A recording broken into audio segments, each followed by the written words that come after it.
Let's wait.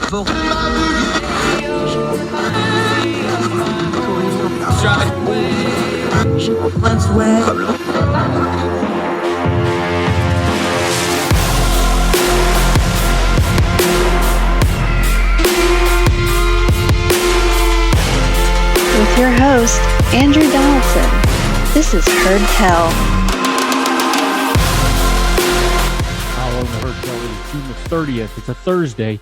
The year of our Lord 2022 just continues to roll along. Got a whole lot of stuff to do today, and we're excited to do it. Thank you so much for joining us on Heard Tell. I'm Andrew Donaldson. Really appreciate you giving us the most precious thing you have, your time, as we go through the process of trying to turn down the noise of the news cycle just a little bit, get to some really good information we need, because it's been really noisy out there the last few days. Been tough, I'll be honest. I've eschewed a lot of politics on my social media.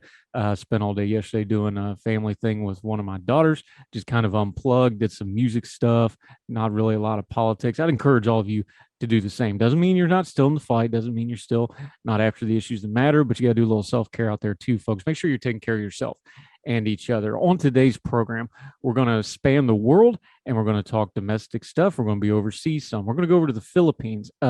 Ferdinand Marcos Jr., Bongbong Marcos Jr., has now taken power in the Philippines. What's the legacy of his dictator father? How he used misinformation to whitewash that legacy on his rise to power. We're going to go over to the Philippines, check in on a situation that's going to bear very close watching going forward. Also, remember the Flint water situation. The court in Michigan has struck down the indictment process, as the way they indicted former Governor Snyder and others was completely wrong. It was a 6-0 ruling. It was a unanimous ruling that the Attorney General had exceeded their power. We'll go to Flint and talk about that situation in just a little bit. On the program today, Travis Nix returns. Great Young Voices contributor, smart guy. Going to talk some tax policy, something people haven't talked about much lately. Used to be we talked about tax policy all the time. Why don't we talk about it more often?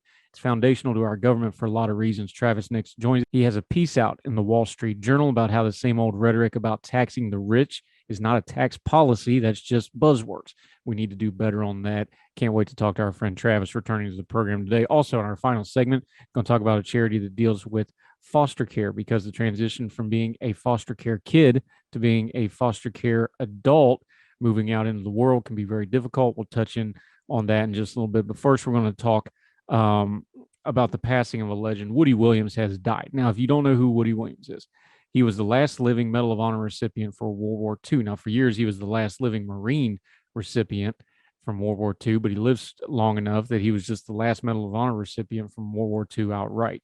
People talk about great Americans and living legends and things like that. Woody Williams was all those things for a lot of reasons. This is a young man who went from a dairy farm in West Virginia to attending presidential inaugurations and having that kind of a national platform. But the amazing thing about Woody Williams was not just what he did to get the Medal of Honor. We'll touch on that in just a minute. It's that he spent the majority of his life fighting for veterans and veteran causes. Long before most people knew what PTSD is, long before people knew about the problems in the veteran affairs system, Woody Williams dedicated himself to working on that, fighting for it. The reasons he did so was very personal, not only for his own traumatic experiences, which he was very open about talking about on Iwo Jima in combat, that he was awarded the nation's highest honor. It's personal to him. His brother served in the Army. He was at the Battle of the Bulge. He was grievously wounded in that battle, came home broken in mind and in spirit, and died a few short years later as a result of it. That experience with Woody Williams of watching what his brother and so many of his brethren from World War II went through shook him to his core and gave him a purpose for the rest of his life. I want you to listen to this quote from him. He said, quote, this is Woody Williams, "I never seen a record, and I'm not sure there is one, of how many suicides we had after World War II, but those individuals had no place to go, no one to talk to, and no hope." Woody Williams worked as a counselor and an advocate in the VA system officially for over 30 years. It's amazing to him and to us that he went from that dairy farm in West Virginia to, when he passed away, He was laying in the Veterans Hospital in the state of West Virginia that now bore his name. It was the Woody Williams Hospital that he passed away in, one of the many honors he had received in his long life. There's also a United States Naval transport ship named after him.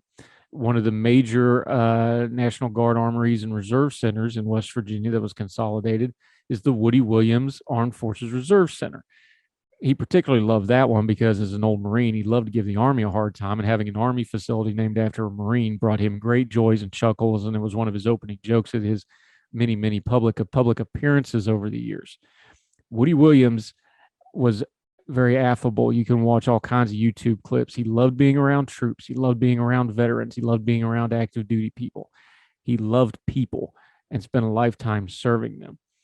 Not bad for somebody that the Marine Corps didn't want. When he turned 18, he was anxious to join the military, but they rejected him. They thought the 5'6" hillbilly was unfit for service. He wouldn't be tough enough. Little did they know. Over 4 hours on Iwo Jima, according to his Medal of Honor certification, he fought the Japanese. He did so with a flamethrower on his back. He's walking into combat with a ferocious and determined enemy at his front trying to kill him with flammable liquid strapped to his back. He went back multiple times to get other flamethrowers. He mounted pillboxes and at point blank range would stick the nozzles in the air vents, killing the Japanese enemies that was entrenched and killing his fellow Marines. In fact, 2 of the 4 Marines that were tasked with escorting and watching his back died in the same action that he was decorated for. He never forgot that. Every time he brings up the Medal of Honor, he always mentions those 2 other Marines. And he said this, I want you to listen to this quote as well. I no longer just represent me. I now represent the Marines who protected me, Marines who sacrificed their lives doing that. If I had written the recommendation for the Medal of Honor, which I did and my commanding officer did, I would have never used the word alone. I sort of resent that word's in there. He said over and over again, he went for it alone, and that's not correct. 4 Marines were protecting me, and 2 of them were killed doing it. I have said from the very beginning that it does not belong to me, meaning the Medal of Honor. It belongs to them. Luckily, Woody Williams belonged to America. He loved his country. He served it very well. And now our country mourns the loss of one of the great Americans of the World War II generation, not just for what he did in combat, which made him a legend even among the holiday annuals of the United States Marine Corps, but the way he conducted himself since. Long before anybody was talking about PTSD, Woody Williams was. Long before many people realized the VA system needed reform and funding and a change of attitudes and the way they dealt with the veterans, Woody Williams was working on that. He did it for most of his 98 years of life. It's sad that the World War II generation is passing away very quickly before our eyes. Woody Williams was the last of the Medal of Honor recipients for a reason. Almost all of them, meaning the World War II vets, are on the other side of glory now. And now Woody Williams has joined them. But as I'm working on a piece to memorialize him, I thought about it this way. There's an old line that Patton said about it was foolish to mourn the dead, the war dead that we had. Just thank God that such men lived. We should take an example from Woody Williams, who never did anything alone, made sure that vets knew they were never alone, and now in death is right back where he always wanted to be and was most comfortable among his peers, among the troops, among the Marines, among the veterans that have gone before, because they're almost all there now from World War II. And we should be thankful that such men lived. God bless you, Woody Williams. Godspeed, sir. More Heard Tell right after this.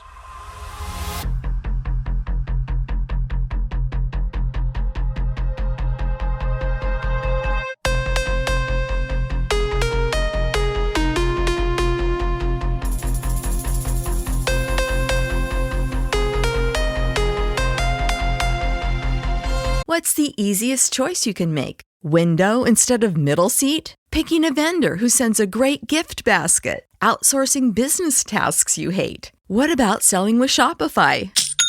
Whether you're selling a little or a lot, Shopify helps you do your thing, however you cha-ching. Shopify is the global commerce platform that helps you sell at every stage of your business. From the launch your online shop stage to the first real-life store stage, all the way to the "did we just hit a million orders" stage, Shopify's there to help you grow. Whether you're selling scented soap or offering outdoor outfits, Shopify helps you sell. Wherever and whatever you're selling, Shopify's got you covered. Sign up for a $1 per month trial period at shopify.com/try. Go to shopify.com/try now to grow your business, no matter what stage you're in. Shopify.com/try.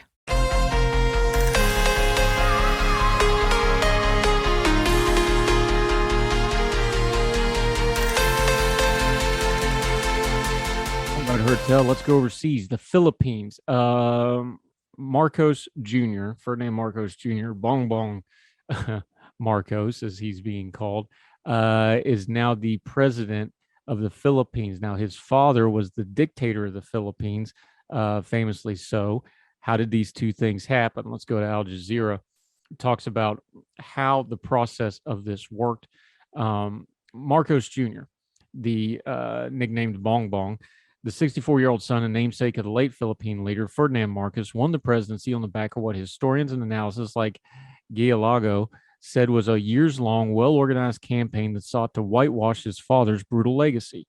The late Marcos, who ruled the Philippines from 1965 to 1986, had declared martial law in 1972, and Amnesty International said it is documented that over 3,000 political killings occurred during this time.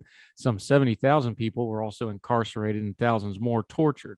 The Philippine Supreme Court, meanwhile, found that the Marcos family plundered at least $658 million from state coffers as the country's debt mounted and the millions of Filipinos lived in public anger at the Marcos abuses and corruptions coalesced in a people's power uprising in 1986, during which the president was toppled and forced to flee to Hawaii, where he died 3 years later.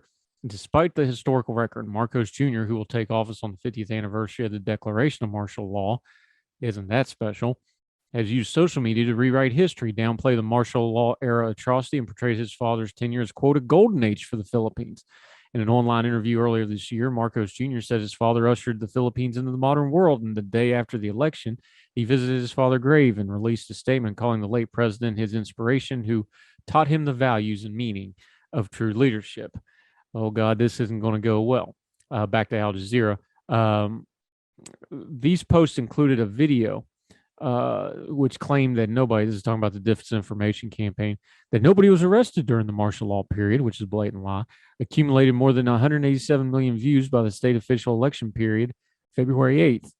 Another post that claimed millions of martial law fabrication accounts of human rights abuses to extort reparations from the state was posted in 514 Facebook groups and viewed by more than 89 million times. Combined fact checkers are no match for the systematic networks of information operators behind the martial law disinformation, said Diosa Labiste, a professor of University of Philippines College of Mass Communication. We are only fact-checked the last 6 months, and we're up against a tsunami of disinformation. The sharing suggests behavior is coordinated by repeat spreaders or established channels of influence. While they describe a well-oiled machine has been years in the making, the Marcos Jr. campaign has utilized Facebook and YouTube channels and Facebook groups, TikTok videos, and other social media to reach out to Filipino voters, most of whom the internet, to get their political views. A whistleblower at British data analytic firms Cambridge Analytica, which assisted the presidential command of former U.S. President Donald Trump, infamously, also said Marcos Jr. sought help to rebrand the family's image in 2016, a claim that Marcos denied. His revisionist campaign, however, received a boost from the Philippine government the same year when outgoing President Rodrigo Duterte decided to give his father a hero's burial. At the time, which has been an advisory role to the president, why Ferdinand Marcos should not be buried at the cemetery of heroes. I'm not going to try that in the Tagalog, forgive me. But the public outrage was ignored. The hero's burial for Marcos resulted in an explosion of disinformation that culminated in Marcos Jr.'s election victory. His family's reputation, previously known as corrupt, greedy, and abusive, that's all in quotes, was, quote, recalibrated into something fun and contemporary. Even the idea of Marcosian opulence, there are YouTube channels showing the family making light of it as if they were just like us. It goes on to talk about historical amnesia, something to keep an eye on in the Philippines as the son of the former dictator takes power. Now, of course, the son sins of the father do not automatically go to the son, but sure looks like they should in this case. Something to keep an eye on over in the Philippines going forward. More Hertel right after this.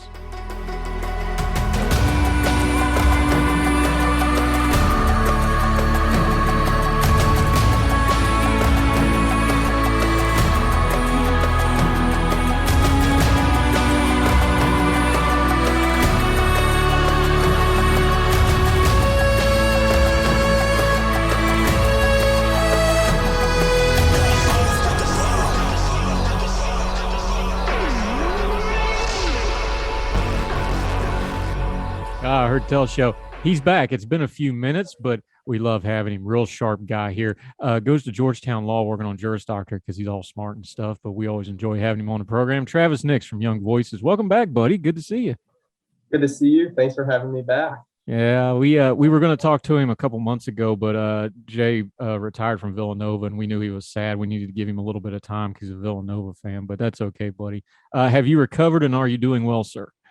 That was a rough one, but I have recovered. Cal Neptune's a great basketball coach. And yeah, ready to talk some taxes with you.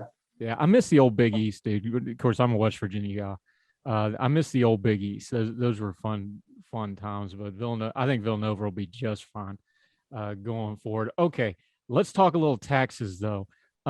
You got a story in the Wall Street Journal. Congratulations. That's a good job.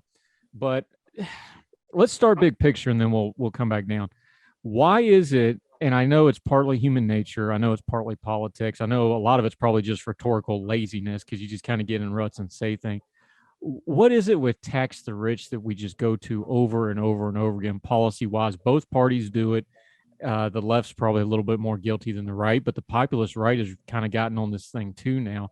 Why does folks go to that tax the rich button every time they want to do a kind of what we call a cheap pop when it comes to policy discussions about taxes? I think one of the main reasons that we see this happen is our tax code is just so complex. A lot of people don't know what wealthy people actually pay in taxes, for example, because we have withholdings of people's salaries from people's paychecks. Nobody really knows what people pay in taxes because the government just takes the money straight out of it. So we just have a very complex tax code, and people just don't understand, especially with corporations, all the good that corporations do in terms of making investments, investing in research, all these investments that over time grow the economy, put more money in people's paychecks by making workers more productive.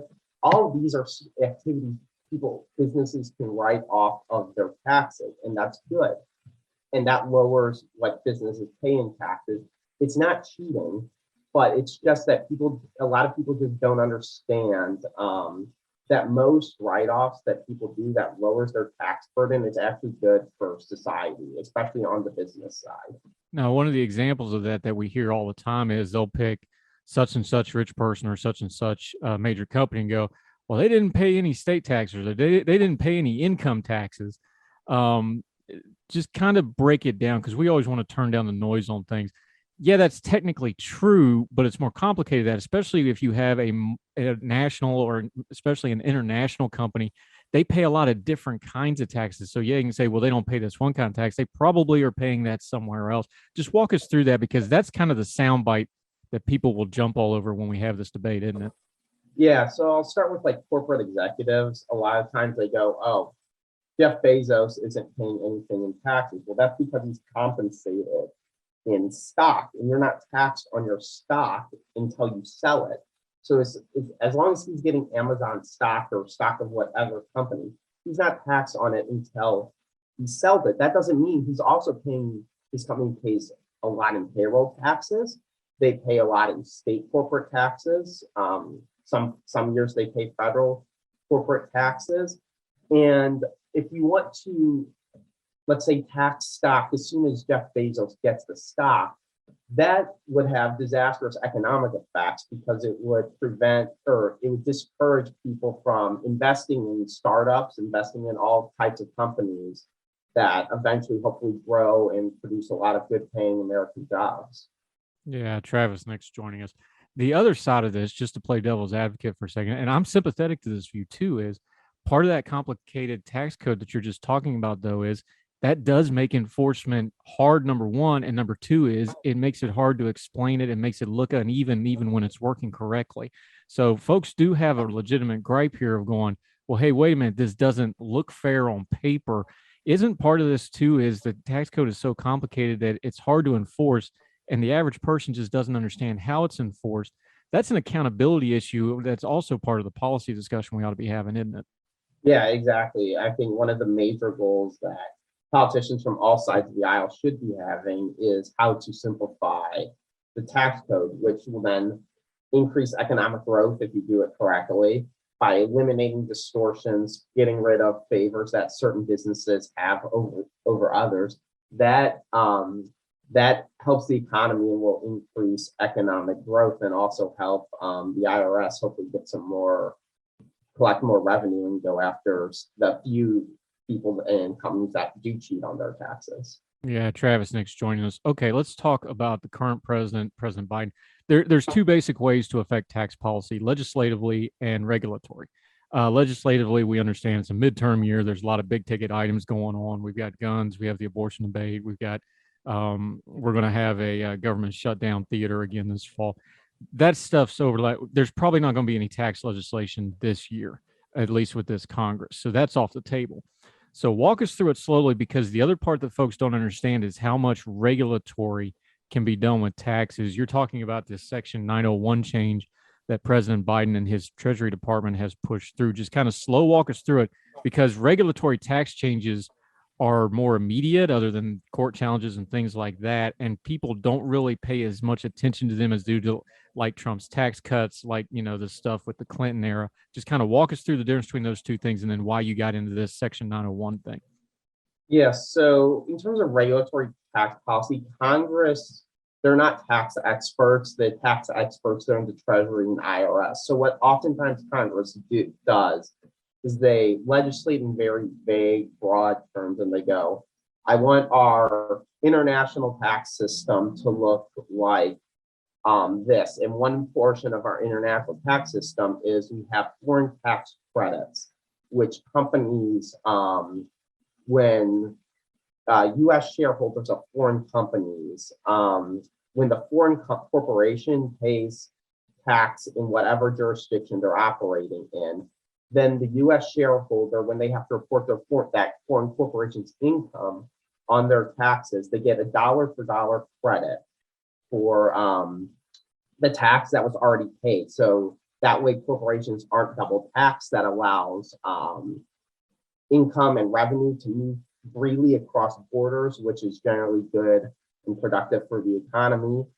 And what the Biden administration did was they narrowed these foreign tax credits. They basically said that foreign tax credits, it's only available to corporations, foreign corporations that have a tax treaty with the U.S., and that excludes a large portion of Latin America. Many Latin American countries, including Brazil, Argentina, Chile, do not have foreign tax treaty with the U.S.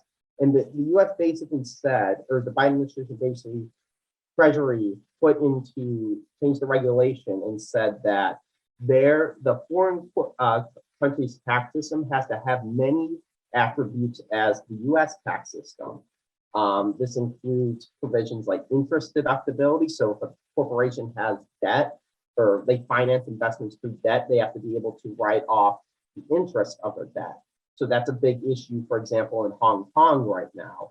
Hong Kong does not allow interest deductibility for foreign corporations. So that would possibly limit these foreign tax credit from U.S. Companies operating in Hong Kong, and therefore they would then be double taxed and not be able to invest as much in Hong Kong and possibly move their headquarters over there.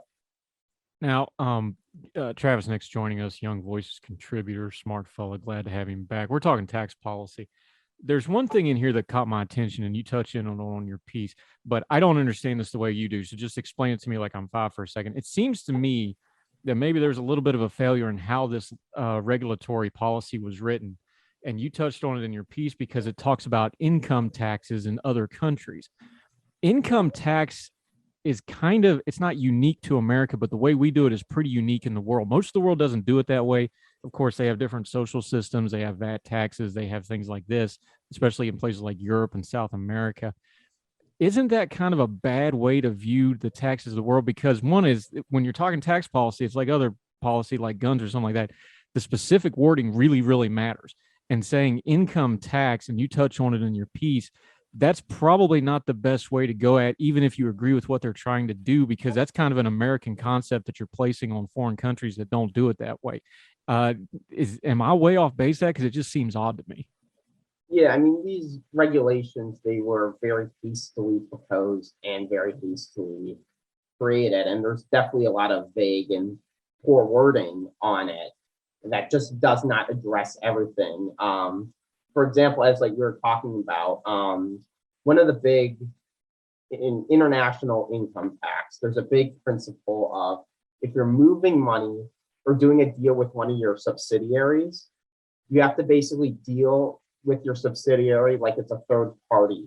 It's called the arm's length principle. And in the regs for this income tax definition, it basically says that you have to basically include this language of arm's length principle in the regulations. Now, Brazil, they don't have that. It doesn't explicitly say arm's length principle, but they basically operate that way. Their tax system has moved in recent years very closely towards that. So right now they're getting penalized in Brazil, and any U.S. company that operates in Brazil is potentially penalized and will be double taxed just because Brazil's tax code does not specifically say that, even though that they are essentially following it. So that's an example of just poor definitions and not really understanding how certain countries operate and the terminology that they use. Yeah, Travis, thanks for joining us. You use Brazil as an example here. Brazil is an interesting case study. 10 years ago, they were kind of the poster child. A lot of people were talking about, countries on the up. They've had a lot of economic turmoil since then. I just use them as a little bit of an example, though, because we can extrapolate that out to other countries. When we're dealing with a country like Brazil, that is a very big dynamic economy, but it's having a little bit of trouble in recent years, how would this kind of a tax policy affect them, and how would it affect us, and how does it also affect us politically when we try to exert influence with something like the current administration there that's been, a little bit off the rails on certain things that matter to Americans? Yeah, so I think one of the biggest ways that the US should try to influence the world is culturally and economically. So we need businesses operating in Brazil, in Argentina, in Chile, our closest neighbors down in South America, countries where China is investing billions and almost trillions of dollars a year and over a decade in. China's influence is growing strongly in South America, and we should definitely be very concerned about that. In terms of how it affects the US, so when a company's double taxed because of the elimination of a foreign tax credit, it basically has two choices. One, it can stop operating in that country, close all of its foreign subsidiaries, divest, sell them off to potentially Chinese companies, potentially European companies, who they have better tax laws and would allow a foreign tax credit without double taxation. And that would obviously lessen American influence in South America and increase China's probably. Or the company can basically move their headquarters from the US to a different foreign country. It could be even like the Cayman Islands, a tax haven essentially, where then double taxation is not an issue at all because you don't pay income tax. And that's obviously bad for the US worker because it would decrease the amount of jobs available in the US and potentially lower wages, stop that free flow of capital and money across borders, which would depress the world economic growth over time a little bit, including the US economy. So we would just not grow as fast, and we would lose influence within the rest of the world. Yeah, Travis, next join us. We're going to take a quick break. We're going to continue to talk tax policy, tax the rich, both the rhetoric and the policy. More with Travis next on Heard Tell, right after this quick break.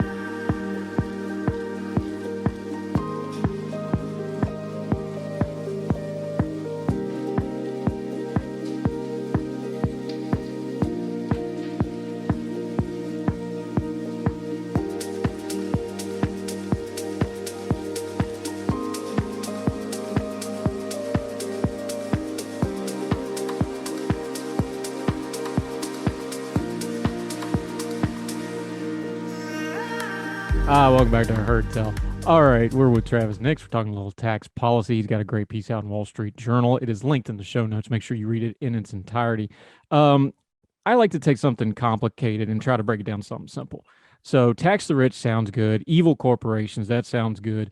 Bezos has enough money to give X amount of money to everybody in the world, and he can still be the richest man in the world. I heard that about Bill Gates. I heard about Carlos Slim. That's not a new joke. It's just he's the new guy. Here's my thing. When you start explaining this as double taxing, even the average person can understand, well, wait a minute, if you're getting double taxed, that doesn't sound fair. Is some of this just a rhetoric and nomenclature problem where we house it one way of, rich corporations, millions and millions of dollars, instead of saying, well, wait, double taxing something is pretty much always wrong. Like that just doesn't sound right no matter who you are, and you don't have to know economic policy. Should we be changing our nomenclature and our rhetoric a little bit on some of these things? Because that makes more sense to me than, all the policy stuff in the world. Maybe it would other people as well. Yeah, definitely. I think rhetoric has a huge place in tax policy in defeating bad ideas. Frank once famously coined the term death tax for the estate tax, and the number of states with a death or estate tax has decreased significantly over the past decades because when people hear the word death tax, they think tax when you die. That's unfair. And the estate tax is very economically harmful for family farms and familial wealth. And so that's why where rhetoric has a very important role in tax. Republicans should get better at using very good rhetorical tools like double tax, like I'm saying, to defeat bad tax policy ideas. But unfortunately, a lot of the smart tax people that are in this world, and there's a lot of them, they get very technical when they talk about taxes, and they just kind of forget how to describe it to the average person and do it in a way that understands how harmful some of these ideas are.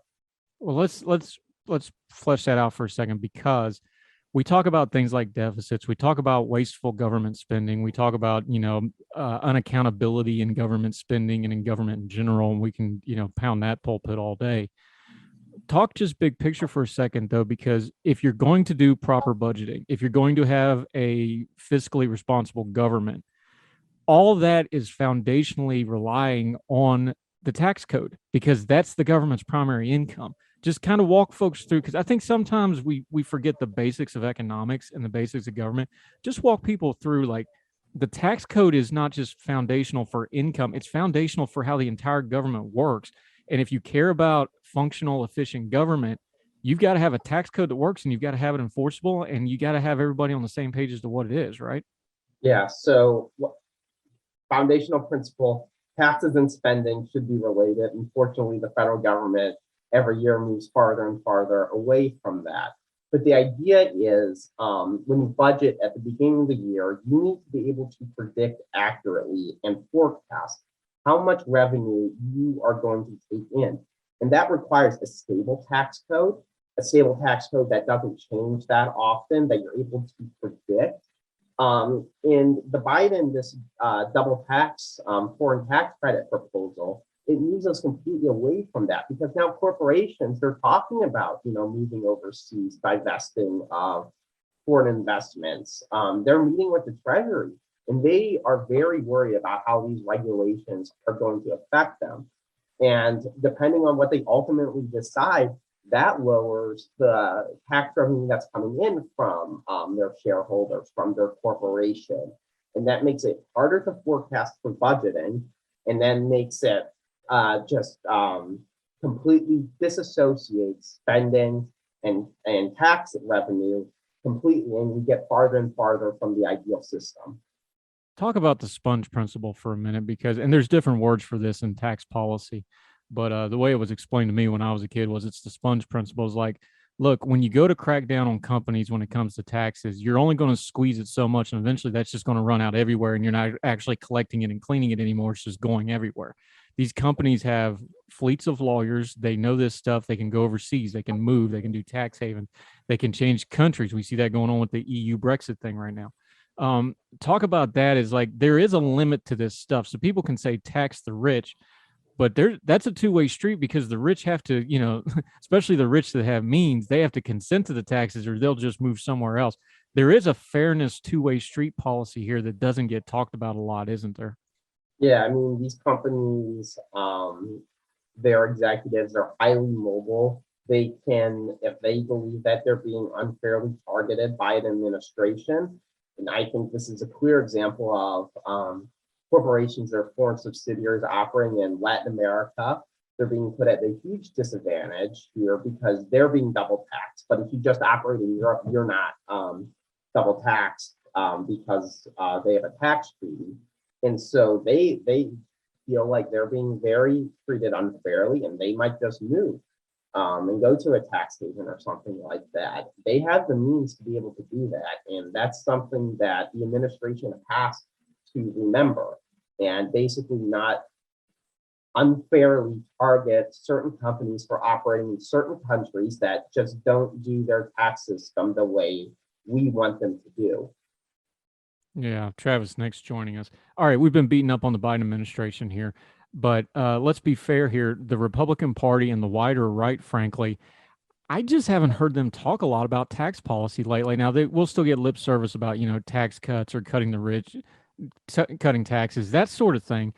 I just don't hear a lot about it. I know we have a lot of cultural issues going on. I know there's, political upheaval on other fronts right now. There used to be just bread and butter stuff for the right to talk about tax policy. I just don't hear it that much anymore. Do you hear the same thing? Do you find that frustrating? Yeah, I think it's very frustrating with the new populist right and the cultural war that they seem to be wanting to wage with the Democrats. They think that that's what will help them politically, and they just ignore these important tax issues. And then what do we see people voting on right now? They're worried about rising inflation and an economy that seems to be moving closer to a recession every single day. Tax policy is a tool that we can use to get us out of that, put more money in people's pockets, and boost the economy. And they just don't be, they're not willing to fight that fight right now. And that's a shame, especially that the Trump tax cuts that everyone talked about, they're going to expire at the end of 2025. So whoever wins the midterms this cycle and eventually the White House in 2024, they'll decide what our nation's tax code will look like. And they should be drumming that issue and beating that drum, and they just aren't. And that has wide consequences because the American people don't understand how much their taxes will be could be raised in 2025 if we don't have politicians who are willing to fight for lower taxes. More importantly, since we can't get them focused on that, is there the way to deal with the regulatory state is through legislation? I really don't see any appetite for that whatsoever. And like you said, there's some time bombs going off. The taxation time bomb is 2025. We know Social Security, it's 2026. We've got some really heavy legislative issues coming up. And the way our system's set up, we should go through the legislative process to deal with regulation. We're not. This program from Biden, and I'm not picking on him because Trump did it too, Bush did it too, Obama did it too. Presidents are going more and more to the regulatory agencies to push this stuff through, and it's just piling up, piling up, piling up. How would you throw the pitch of like, hey, the legislative process has to take back control of these policy issues, even though they're not real sexy, they're not getting, clicks, they're not getting hits, they're not getting fundraising. This is just how basic government has to function, and it's not. And there's people like you just mentioned 2025. There's a cliff coming, and nobody seems to really care right at the moment, and that's very frustrating and kind of alarming to me. Yeah, exactly. I mean, the legislators seems they like agencies to be able to legislate on these big issues that really only corporate executives care about. So that means they can just point fingers at the agency when these corporate executives and big companies get mad and say, "Oh, it's not my fault; it's their fault." So go yell at them. And that's just not how government's supposed to work. We have some big Supreme Court decisions possibly going to be released soon on the regulatory state that could start to limit some of their power. And I think any regulatory reform, and unfortunately, bluntly, it's not going to come from Congress. It's going to come from lawsuits that work their way up to the U.S. Supreme Court, and the U.S. Supreme Court finally says that they've had enough and want to really eliminates a lot of the regulatory state's power to legislate, because this is Congress's job, and Congress should be the one doing it. Yeah, that's all we need to help out the IRS. More lawyers involved, right? Travis, next, great piece in the Wall Street Journal. Make sure you go read it. We have it linked in the show notes. As always, read the whole piece. We're going to have you back again because you're always sharp and we always enjoy you. Until we get you back on the program, though, let folks know where they can follow you, your social media, and what else you got going on when you're not busy worrying about Villanova basketball. Yeah, the easiest way to follow me is at TeamX113. I post all my pieces there that I write, and you can follow me for tax takes, sports takes, whatever you want. He also has a piece out about the Shapiro tax plan in Pennsylvania. Election year, good thing to check up on that. Travis, next, you do great work, sir. Always appreciate your time. Thanks for coming back on the show and talking with us. Yeah, thank you so much for having me again. I always love being on. Yes, sir. Appreciate you.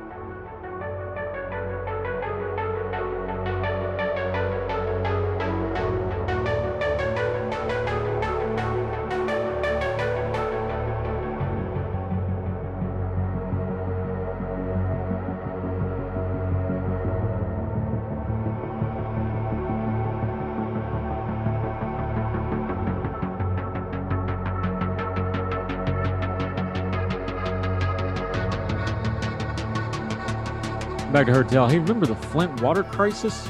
All over the news, of course. Terrible situation. Well, back a while back, there was actual indictments. There was charges brought against former Governor Rick Snyder and other officials in the Flint water scandal. This news is broken from ABC News out of Detroit. The Michigan Supreme Court on Tuesday threw out charges against former Governor Rick Snyder and the others in the Flint water scandal, saying a judge sitting as a one-person grand jury had no power to issue those indictments under rarely used state laws. It's an astonishing defeat for Attorney General Dana Nessel, who took office in 2019, got rid of a special prosecutor, and put together a new team to investigate whether the crimes were committed when lead contaminated Flint's water system in 2014-2015. State laws, quote, authorize a judge to investigate, subpoena witnesses, and issue arrest warrants. That's a direct quote.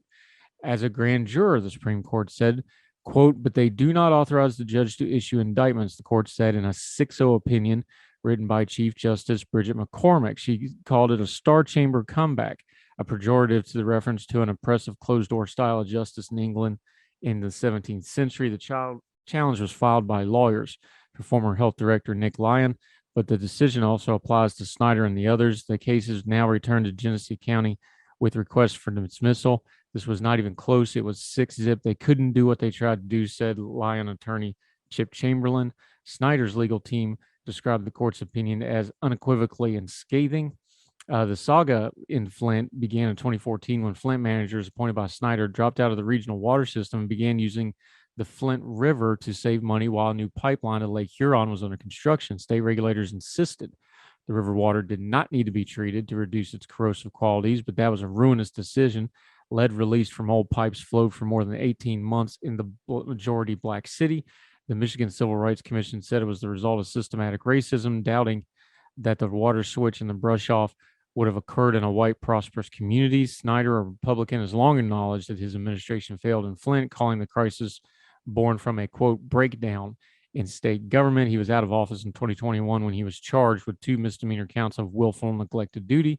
Lyon and Michigan's former chief medical executive, Dr. Eden Wells, were charged with involuntary manslaughter for 9 deaths related to Legionnaire's disease when Flint's water might have lacked enough chlorine to combat bacteria. 6 others were also indicted. Snyder's longtime fixture, Rich Baird, former senior aide Jared Ogden, former Flint managers Gerald Ambrose and Darnell Early, former Flint Public Works Commissioner Howard Croft, and Nancy Peeler, a state health department manager. Nessel assigned Heyman to lead the criminal investigation along with Wayne County prosecutor Kim Worthy, while the attorney general focused on settling the lawsuits against the state.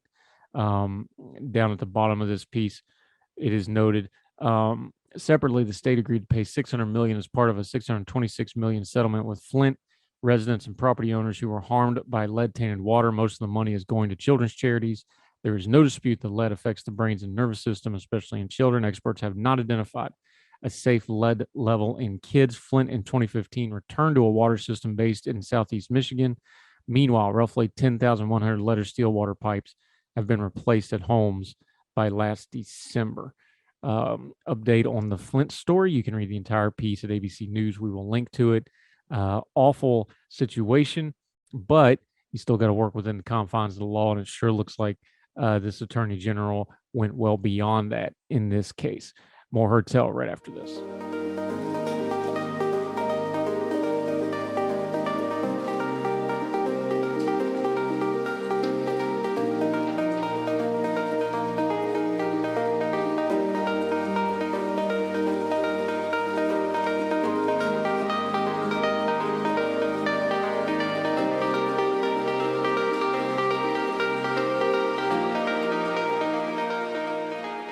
Welcome back to Heard Tell. Let's finish on a good note, like we always try to do, talk a little charity.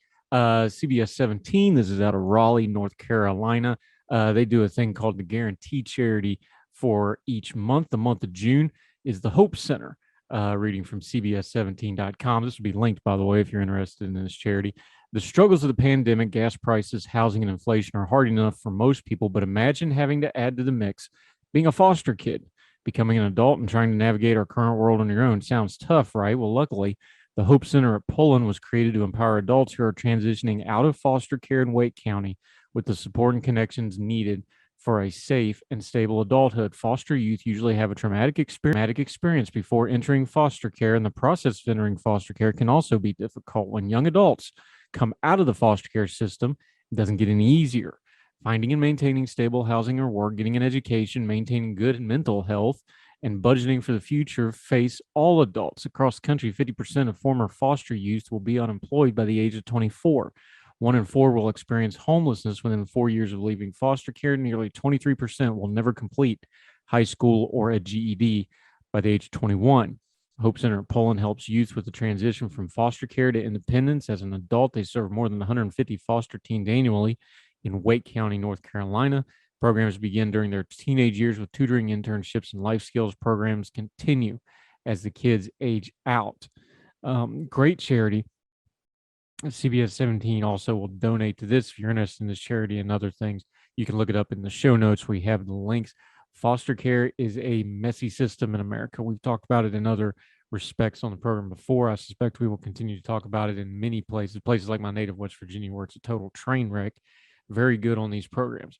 Try to transfer these folks that have disadvantages in life for various reasons, trying to make them into fully functional adults and citizens, and good on them for doing that. That'll do it for Heard Tell. Busy day. We'll be back tomorrow on Friday. Finish this week out. It's been a good week. We're going to finish strong. Already have a lot of stuff lined up for next week as well. So continue to subscribe however you're watching on whatever platform you're watching, whether it's the radio, YouTube, podcasting. We sure appreciate you. Make sure you share us with your friends. It means a lot to us. At heardtellshow@gmail.com if you want to reach out. Heardtell Show on the Twitter. We'd love to hear from you. And until we see you next time, wherever you and yours are, across the street, around the world, we hope you're well. We hope you're well fed. Talk to you next time on Heard Tell. All the music on Heard Tell is provided under a Creative Content license from monstercat.com.